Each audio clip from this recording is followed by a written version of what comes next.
Hello and welcome to another video, and today I'm going to showcase the team you see on the right side. I played today with it and went 8-2 when I played with it. Afterwards I changed my team just for trying to see if I can find something else which works, and with a new team I went to hit expert finally. I might showcase the team tomorrow, we'll see.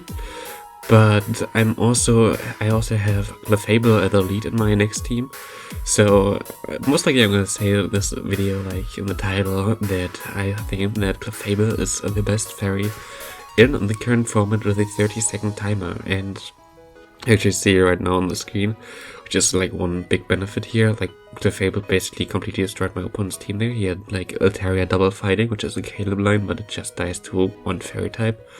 Good game there. But it's just the one fairy that does not have a weakness to to counter. Basically, it's not neutral there. It's resisted, which is really good against Deoxys, the bigger swaps, and in general, there are so many counter users, which makes Clefable so strong in the current meta. I can highly recommend it. I think it's the best fairy. I think it's better than all the other fairies. Ninetales is cool with Charm, but because it gets still move so fast, but you still get neutral damage from counter, which is kind of not that cool, and it has some more weaknesses like Rock or something. But you can see it just goes to town. Clefable is so strong, and this team is actually kind of weird. Don't ask me why. I have my Credilli as a save swap here. It's just there basically to have some fun. I think we also lose this game here, by the way. One of the few matches we lost there. But Credilli is actually kind of cool. The idea was trying to bait out a fighter so my Bastion can sweep in the back. Didn't always work out, and yeah, I'm just gonna surrender there. There was nothing really I can do there. It's fine. And we faced one of the worst leads possible here.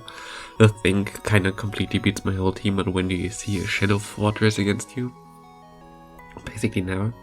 It has Mirror Shot and Earthquake, which I know, but look how much the Quake move does there. It's crazy. Maybe I should also showcase a Shadow Fortress. It looks really strong right now, to be honest.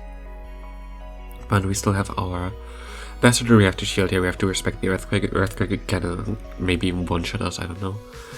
Because his Shadow, I think it would survive it, because we have extra Bastion, and the extra Bastion is completely broken, but my opponent shows that he has a Sable Eye. We perfectly swap into our Clefable to soak the energy there, and he has a Zoomer on the back, which is fine for us, because Clefable is kind of strong, and we can just charm him down, and look how strong Clefable is, just crazy. And now we cannot try to catch a move on our Bastion, I think we do that. Yeah, didn't really work out, but it's fine.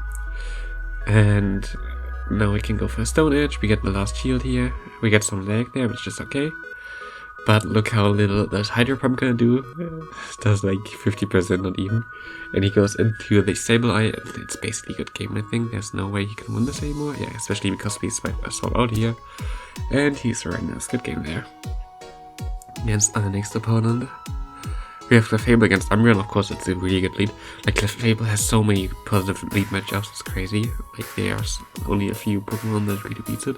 This team, by the way, completely dies to G-Fist, so keep that in mind. I only really recognized this weakness midway through the second set, but I don't think I ever faced this G-Fist with this team. I don't think so. They're not as common right now, I think, the 30-second timer. But yeah, G-Fist is definitely kind of a problem with this team, so I might not recommend playing it like this. I would more likely recommend using something like Sailor as a save swap here, or Deoxys Defense as a save swap. Both are fine. But Credilli puts in some work here. We can get to a Stone Edge, which is fine. And we still have the Bastion, which we can switch in, and we can throw the next move here as well. Stone Edge get the next shield, and he goes into Umbreon again, which is okay for us. I think we should win this match. I'm gonna try to throw it there. I think I should have saved the move actually, but it's alright. Yeah, I tried to swap out there, but I sadly seen P-Tide on him there. And now I can go into my Clefable, and I think there's nothing really I can do. I'm actually shielding this because I know it's the last resort, and I know that this is gonna do damage, and that no shield this because I expect him to bait. And he does exactly that. There's nothing really I can do here at this point anymore. He goes another Bone Club and actually get to the move here before he gets to something, and we definitely gonna win this game here. Clefable is just so super strong. You see it like already in those matches I show you. Like Clefable is the MVP of this team. It's just so crazy strong, and like no one really uses this. Like everything else is like, yeah, it's really tough. Here is a little Ninetales charm, but actually like Clefable, I didn't like it in the first place. He lagged in the beginning really hard. I don't know why. I had like Ninetales there. I switched into my Cordelia because I kind of wanted to get out the rock type counter, and he goes into Venusaur, which is fine. But yeah, this was like crazy lag in the beginning, but it's okay. And I try to get to another Stone Edge there. I don't think I'm gonna shield. Yeah, I'm definitely not gonna shield. I don't know how this match gonna work out. But yeah, the crazy lag in the beginning was less cheap, but like we basically started into the match when we didn't even see the Pokemon of my opponent, which is like completely stupid, I don't know. The game is broken right now, sadly. I'm gonna go for Stone Edge here, so I'm most likely gonna get a shield or something. Yep. Now I'm gonna try to swap again onto the move, perfectly fine.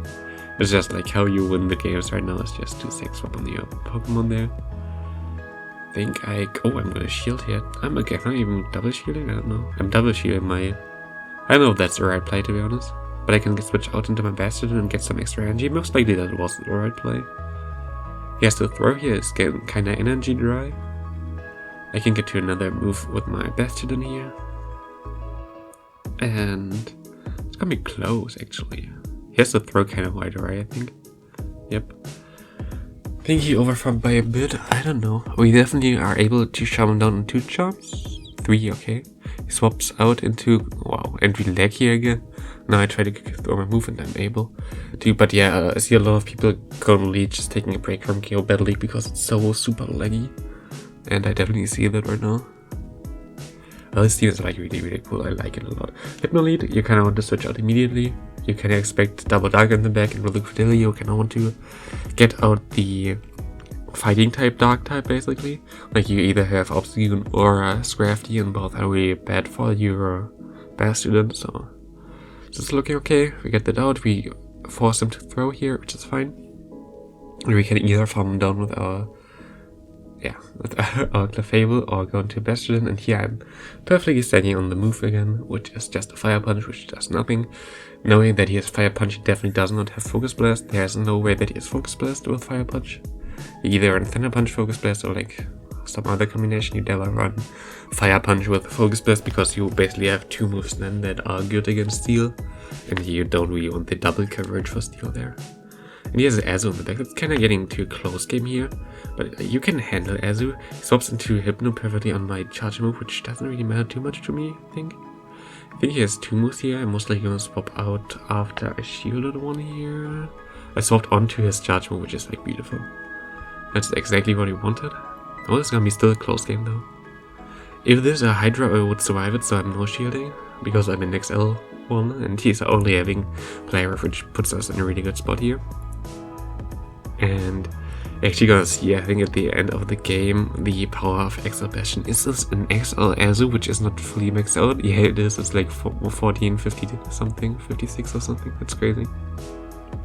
Most likely a really good one where my opponent just misses some.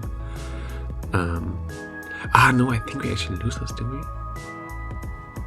I think we actually lose this by 1 move or something. Yes! Yeah, I remember that. We needed 1 extra move there. Good game to my opponent. There was a different game where we really had a cool founder in the end with the Bastion. Good game there. Crazy. We have Politoed here. Politoed doesn't really appreciate the Cordelia. Actually, Politoed wins and the 2 as a 1 shield or something. Or 1 as 2, I mean. But we can definitely get 2 shields here, which is cool. And that's basically what I want, I think. I think I'm gonna go for 2 moves. It's difficult. Like Cordelia gets to the grass node after 4 bullet seeds. Oh yeah, and we see Peter here. I'm gonna shield here so I get the other shield as well and get some damage with the bullet seeds.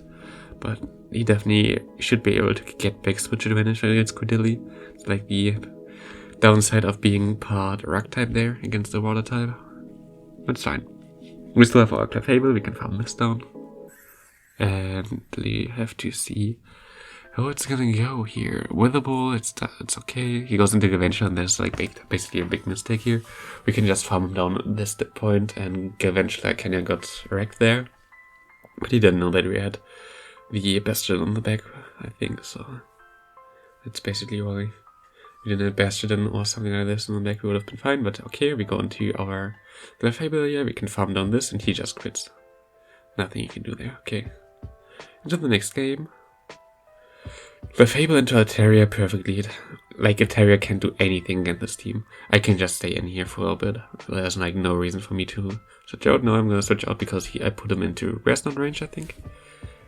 I don't have to shield anything here. Psycho Boost, just Psycho Boost me if you want. Like, I don't really care. And I can go for a Grass Knot, put him really close, he goes back into Altaria, and I can switch into my Bastion and farm him all the way down without any problem. That's like the problem of Altaria, which is the reason why I really don't like Altaria in general. Like, you barely see me run Altaria. It's just like, the weakness against Bastion, G-Fisk, and Charmers is just so crazy. It's like nothing I really want to use. I'm gonna get 2 shields here. I don't know why you shield this Stone Age though, but that's fine for me. And I get some extra farm with my Credilli. I'm gonna let it go because like I don't really need the Credilli here anymore, and I can go for a move with my Clefable. I think I'm gonna shield here once. Oh no, I'm gonna no shield because I know I survive it anyway, and the move from the Swamp is way more important. I think I'm also gonna no shield here. Yeah, does less now. He goes into Altaria again, goes into Swampert, and Bastion is sadly a crazy good Swampert answer, as you're gonna see now. There's nothing this Swampert can do here. Swampert is just too weak for a Bastion. Of course, we need 2 shields there to win this, but you saw the Stone Age damage is still like enough, and you can just smack him down. I don't know why my opponent is even trying right now. It's like nothing he can do. I can just throw my move here, 1 charm, and he's dead.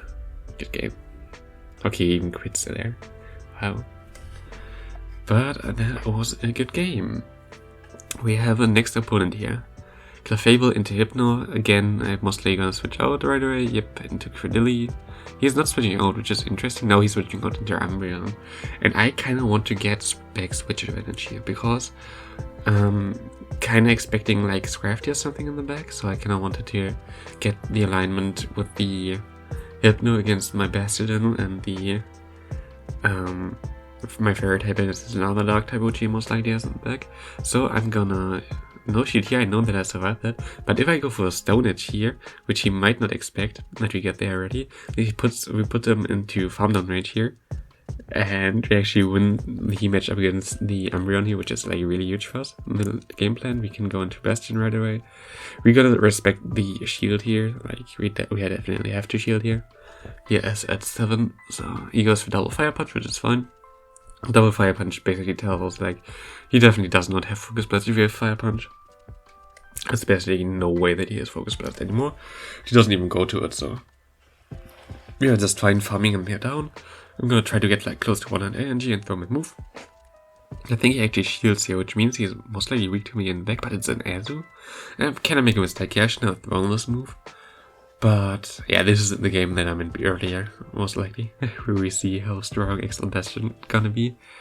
I'm gonna shield the play rough here because my Clefable is kinda the most useful one there. I don't really care if he goes for normal play rough here, we survive that. And he goes into Hypno, and I can just farm all the way down. There's like nothing really you can do here. Fire Punch me all you want. Now we have the Azu coming back in. Azu has some more health than we have, but it's fine. We still can get to a Stone Edge here, and you see me farming him all the way down, and good game. Even though Azu had more HP there, we were able to farm him down, which is crazy. Like, you see how strong Bastion is. Here, again, Deoxys defense lead. That's why I kinda like Clefable. I think I actually shield the Psycho Boost here because I know it's a Psycho Boost, and yeah, it still does some damage. You don't have to shield, but I kinda wanted to shield. And now he goes into the Ninetales, and this is like the perfect matchup for our Bastion. Like, perfect alignment. And yeah. This is looking really good for us. Still, Ninetales actually does some decent damage against Bastion. I'm gonna go up to 1 move there on our Bastion, and go into our Clefable. Now I'm not gonna shield the next one. It's Rock Slide actually, which is fine for us, which does less damage. We can throw our move, which is also okay. And we still have our Credillia in the back. I think I'm gonna shield this, expecting a Psycho Boost. Yep. He goes back into the Ninetales. I'm just gonna farm all the way down, doesn't really matter to me. And we're looking alright here. But yeah, I definitely recommend you to use Clefable right now. Clefable, I think, is just the best charmer in the game. At least for this 30-second timer. I don't like Clefable otherwise, but I think a 30-second timer is just so fitting for Clefable. So now we have Credillia here against the Deoxys defense, and let's see what he has on the back. He has the Umbreon in the back, and we're getting a good here, I think. All our Pokemon has some play against the Umbreon, so there's nothing really that threatens us too much. I'm gonna store up a move there and try to catch the move here. I hope that this KOs, but it does not KO. But yeah, we're still liking a good spot. The Umbreon should not be able to win this game against us. So I hope you like this team. I hope you all have kind of success right now with 30-second switch timer. That's the last game I'm gonna show you with this team. And yeah, maybe I show my expert team tomorrow, we'll see. And I hope you all have a great time right now.